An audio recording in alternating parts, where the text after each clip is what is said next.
Vamos discorrer sobre um tema muito interessante. Eu tenho certeza que você vai ser abençoado. A nossa oração hoje de manhã aqui foi que o Espírito de Deus alcançasse o seu coração, tá bem? Eu vou convidar vocês para uma breve oração agora, para que o Espírito de Deus revele a palavra dele em nós, né? A palavra do Senhor diz lá em Hebreus que ele discerne o coração, ele vai lá entre as juntas e as medulas, ele move dentro de nós a nossa vontade. Vamos falar para ele fazer isso hoje, para o Espírito de Deus hoje tomar o nosso coração e nós podemos ser atentos à voz do Espírito, não a voz do Mateus, não a voz do pastor Mateus, mas a voz do Espírito. Se você puder, curva a sua cabeça um minuto e eu quero fazer uma oração com você antes da gente entrar nesse tema. Pai querido e amado, é na tua palavra, Pai, que nós queremos achar vida. É na tua palavra, Pai, que nós queremos nos livrar da morte. É sobre o teu Filho Jesus, Pai, sobre o sacrifício do teu Filho Jesus que nós encontramos, Pai, ressurreição. E nós queremos hoje que pelo teu Espírito, todos aqueles que ouvem esta palavra consigam, tenham uma chance, tenham oportunidade de abrirem seus corações para esta nova vida, para este futuro maravilhoso em Cristo Jesus. Amém. Amém. Louvado seja Deus. Nós vamos ler em Lucas capítulo 9. Deixa eu dizer para você, nós estamos num culto online, e o culto online nós precisamos prestar atenção em alguns detalhes. Primeiro, nós somos agentes. Você que é membro da igreja, você que faz parte da nossa igreja, Igreja do Nazareno de Jabaquara, ou Igreja Nazareno do Brasil, você pega o seu telefone agora, ou o seu aparelho, o seu computador, se inscreve. Primeiro, se inscreve. Quando você se inscreve, você está tornando mais relevante tudo isso que estamos fazendo hoje de manhã, ou seja, você está fazendo parte da equipe, você está participando do culto e sendo ativo no culto. Eu costumo dizer aqui na congregação, quando a gente está reunido aqui com todos, que existe dois tipos de pessoas que vêm na igreja. Aqueles que são consumistas, eles só vêm para receber, mas aqueles que são crentes ativos, aqueles que são ministradores, eles vêm para ministrar. Eu quero convidar você hoje para ministrar com a gente. Como, pastor? Pega o seu celular agora e compartilhe para a sua lista. Outro dia alguém me perguntou, como que você consegue compartilhar o YouTube na sua lista do WhatsApp, por exemplo? É simples. Você vai lá, compartilhar. Ele vai abrir uma lista de modos de compartilhar. Aí você vai no mais. Ele tem mais meios lá. Você vai no mais, copia o link. Copiar o link. Copiou o link. Vai lá na sua lista do WhatsApp, cola o link nas suas listas. E muito mais pessoas vão poder assistir a este programa hoje de manhã. Muito mais pessoas. E aí você vai estar naquele lugar do ministrador. Você também ajuda, você também ministra a palavra do Senhor. Tá bem? Vamos fazer isso agora? Se inscreve, ativa aí o sininho de notificações e manda para o maior número de pessoas, porque agora nós vamos pregar a palavra. E as pessoas precisam ouvir a palavra. Tá bem? Muito bem. Tendo dito isso, tendo feito isso, vamos voltar para a palavra. Lucas, capítulo 6 e verso 57. Eu vou começar aqui, tá bem? É uma conversa de Jesus. Vamos lá, achou aí? Lucas, capítulo 9, 57. Esse papo de Jesus com pelo menos 3 tipos de pessoas aqui, representam 3 grupos, e eu quero saber hoje que grupo você está. É lógico que quando eu dei esse tema, Walking Dead, eu queria chamar a sua atenção, mas presta atenção, vamos fazer um checklist no final desta mensagem, saber quem te representa aqui. Você está em qual grupo? Será que você está no grupo do morto-vivo? Será que você está no grupo do zumbi? Meu Deus, vamos ver, isso é sério. E aconteceu que indo eles pelo caminho, lhe disse um homem: Senhor, seguir-te-ei para onde quer que fores. E disse-lhe Jesus, as raposas têm covis, as aves dos céus ninho, mas o Filho do homem não tem onde reclinar a cabeça. A conversa continuou, em verso 59. Disse a outro: segue-me. Mas ele respondeu: Senhor, deixa que primeiro eu vá a enterrar o meu pai. Mas Jesus lhe observou: deixa aos mortos o enterrar os seus mortos, porém, tu vai e anuncia o reino de Deus. Este é o terceiro homem. Veja que um se ofereceu, Jesus explicou sobre a vida, o conforto da vida. Se não existe conforto, será que você vem mesmo? O segundo, Jesus chama. O terceiro se oferece novamente, mas parece que existia outra prioridade. Muito bem. Então, quando eu dei esse tema para vocês, gente, é claro que eu queria chamar a atenção com este tema, mas com um nobre propósito, de que você entendesse que existe mesmo a possibilidade. O cinema explora muito esse tema. A Volta dos Mortos, Walking Dead, a série, explora de tantas formas, né? De uma maneira de atrair pessoas para os seus filmes, não é? Mas tem uma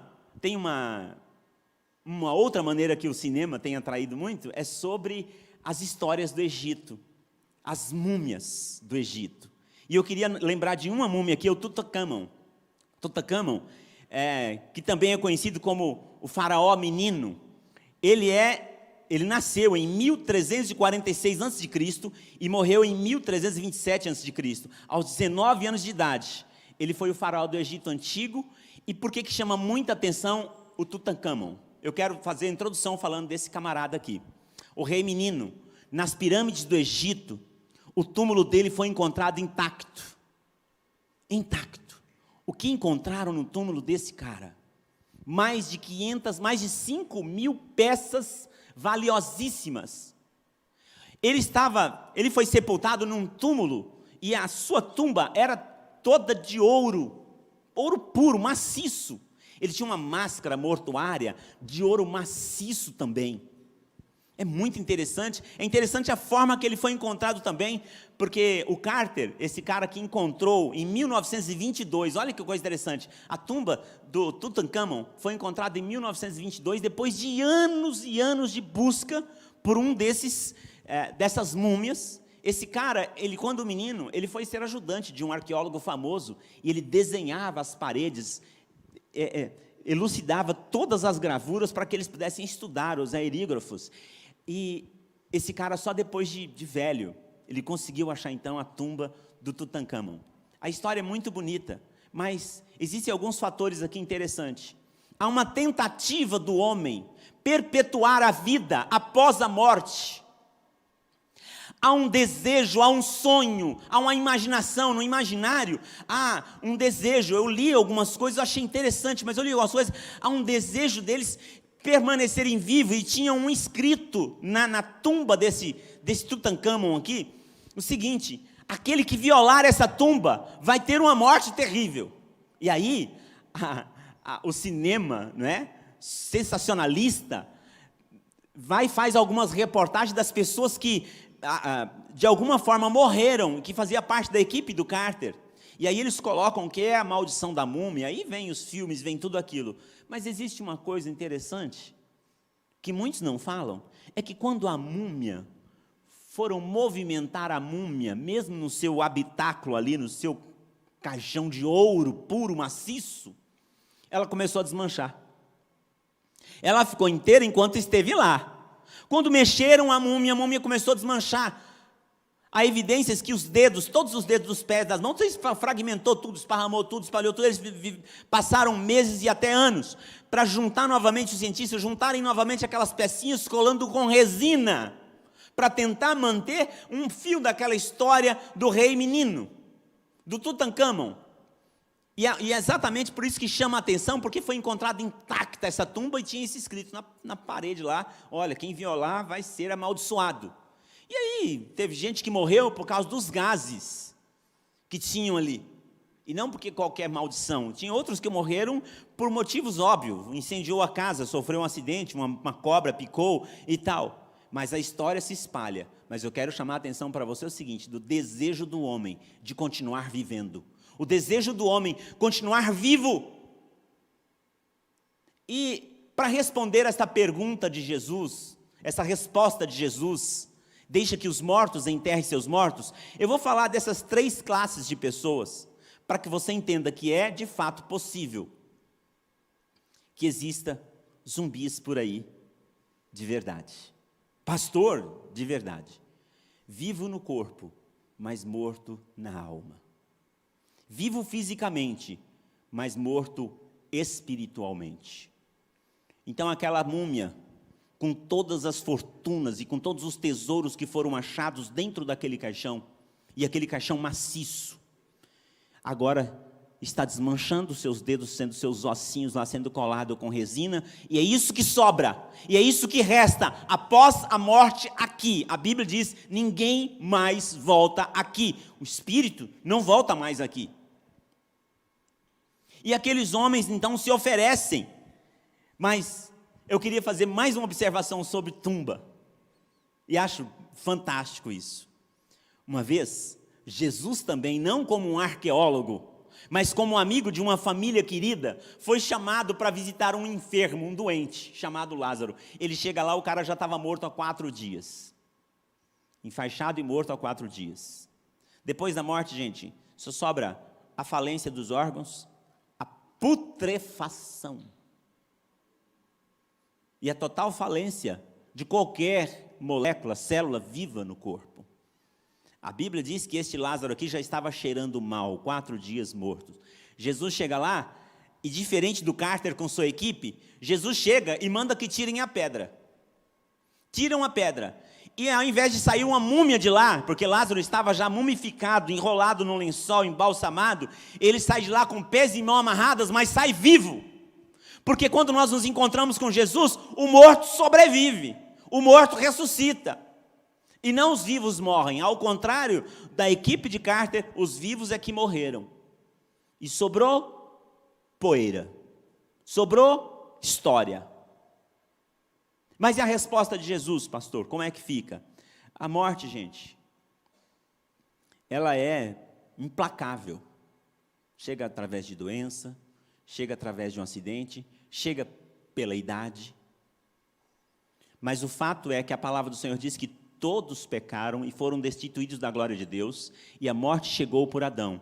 E já vamos chegar, porque hoje é dia de vida, hoje é dia da Santa Ceia, hoje é dia de vida. Falando ainda da tumba, deixa eu trazer mais um assunto para você aqui, IA, inteligência artificial.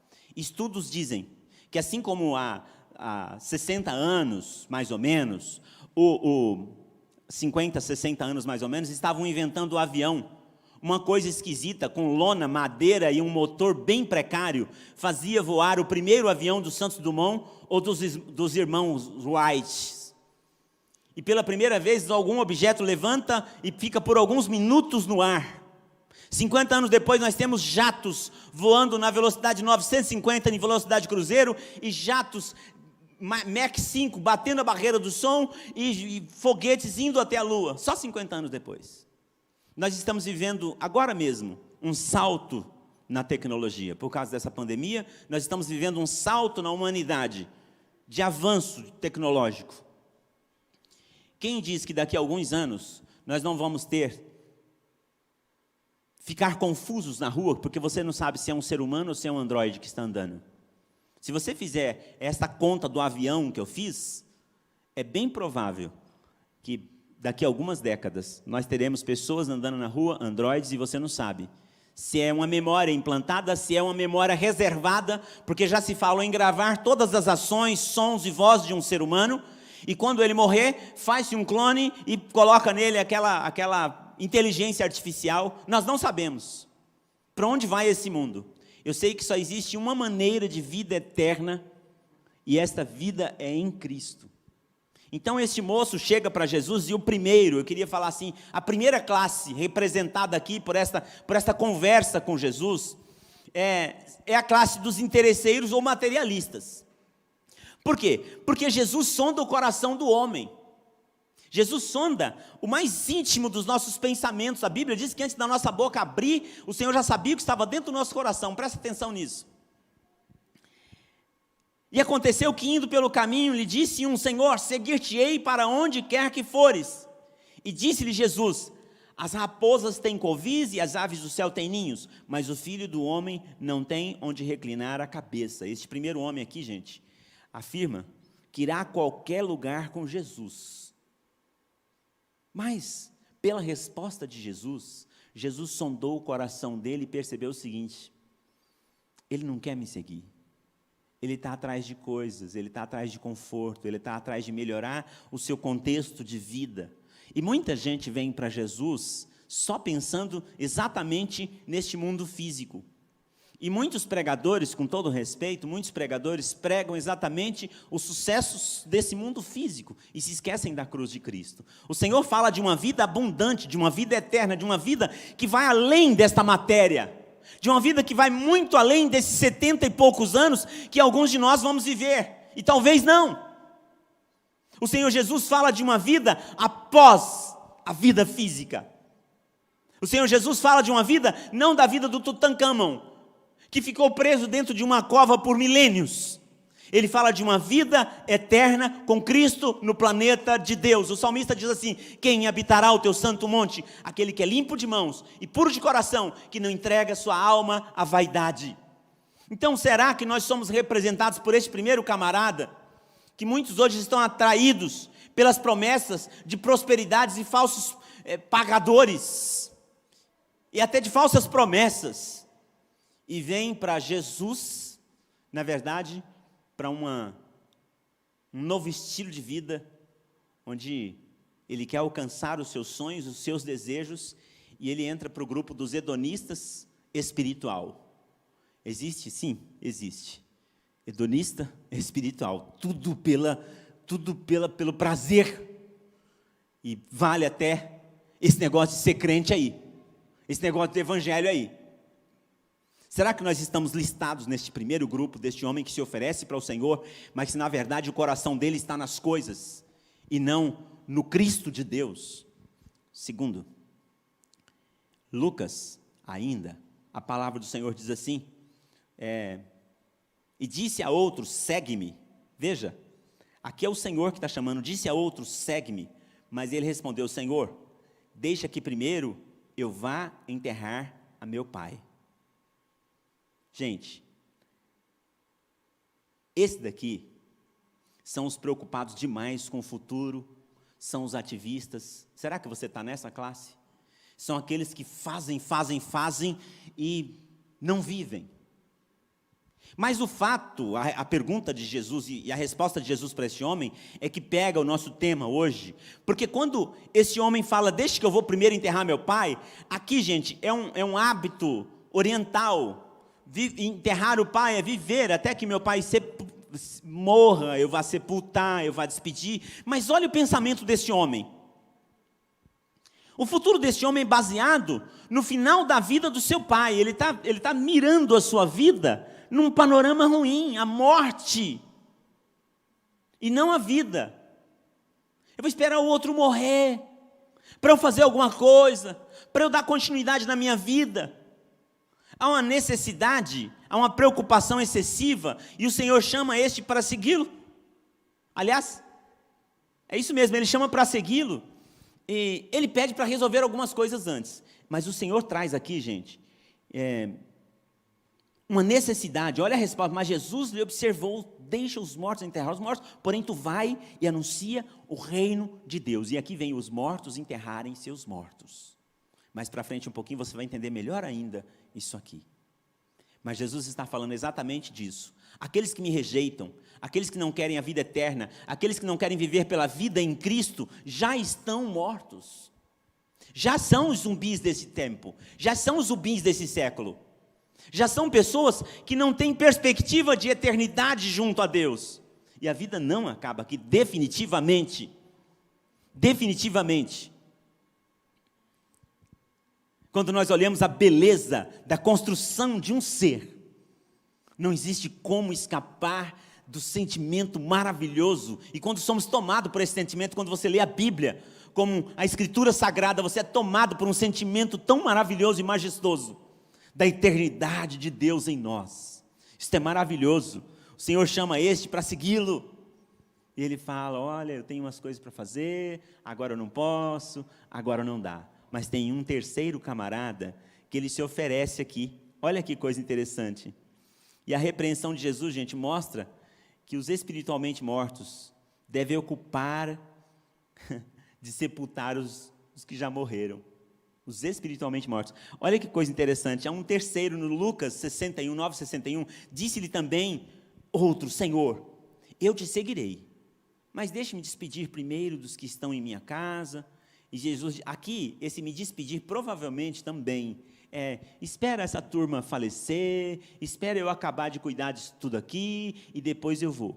Mas esse aqui eu classificaria em um cara sem identidade, ou um bajulador, um inseguro. Ele vive em função dos outros, e não em função da sua fé, daquilo que realmente tem a ver com o Cristo de Deus, tem a ver com o meu serviço a Deus, com a minha escolha, com o que eu quero para mim. Eu preciso ver o que os outros acham. Existe uma máxima que, se você quiser agradar a todos, dificilmente você vai agradar o Senhor Jesus. E certamente muitas pessoas serão usadas para atrapalhar a sua caminhada com Cristo. E este é a terceira classe de pessoas. O terceiro aqui, gente, ele, de candidato a discípulo, ele é semelhante ao primeiro. Ele se oferece, mas ele tem outras prioridades. Ele se oferece, mas ele tem outras coisas mais importantes agora para fazer. E o convite do Senhor Jesus hoje, para você deixar de ser um morto-vivo, é que você o receba e que você troque todas as prioridades da sua vida para entender esta nova caminhada com Cristo. Quando você faz esse checklist, você pode observar: será que eu sou o walking dead? Será que eu sou o zumbi dessa história? Será que eu sou esse cara vivo que Jesus fala assim: deixa que o morto enterre seus mortos? Eu estou vivo fisicamente, mas espiritualmente eu já fui. Será que eu estou igual aquela múmia? Sem alma, sem prestar atenção naquilo que de fato Deus tem para mim. Mas o texto continua, e o texto atravessa a história da múmia, antecipa tudo, e vem aqui para 1 Coríntios 15, onde a palavra do Senhor diz assim: mas de fato, Cristo ressuscitou dentre os mortos, sendo Ele as primícias dos que dormem. Veja, Cristo vai além e chama a morte de dormir. Mas tem um texto aqui, gente, em Tessalonicenses 4, que eu acho fantástico. Não queremos, porém, irmãos, que sejais ignorantes com respeito aos que dormem, para não vos entristecerdes como os demais que não têm esperança. Jesus está dizendo o seguinte: não fiquem tristes, porque vocês têm uma esperança viva, o Cristo reto, o Cristo ressurreto. Paulo está dizendo isso. Existe um Cristo ressurreto, e a base da nossa alegria é filtrada por Ele. É nele que nós trazemos uma esperança viva em nós. O Cristo ressurreto. Não fiquem tristes, vocês que perderam alguém, porque a sua esperança é diferente. A sua esperança é baseada em alguém que ressuscitou. E ele continua aqui em 1 Coríntios 15: visto que a morte veio por um homem, também por um homem veio a ressurreição dos mortos. Porque assim como em Adão todos morreram, assim também todos serão vivificados em Cristo Jesus. Aleluia! Todos morreram. Todos morreram. É por isso que os zumbis existem. Porque sem Cristo nós permanecemos mortos. Não com aquela maquiagem do cinema, não com aqueles dentes caindo ou parte do corpo caindo, mas com a alma desfalecida e sedenta de Cristo. E a palavra do Senhor diz assim: eis que estou à porta e bato. Apocalipse 3:20. Eis que estou à porta e bato. Quando eu estou dizendo isso aqui para você, o meu desejo é que mesmo depois que o Senhor me levar, depois do meu encontro com Jesus, este vídeo continue rodando e pessoas escutando esta voz: eis que estou à porta e bato. Eis que estou à porta e bato. O Senhor Jesus está batendo na porta do teu coração hoje, querendo trazer a vida de Cristo para você. A vida do ressurreto, daquele que ressuscitou dentre os mortos, e por Ele, todos que se chegam a Ele, têm agora vida eterna. Tem agora condição de novamente não ser mais um zumbi, mas ser uma pessoa inteira, de corpo, alma e espírito.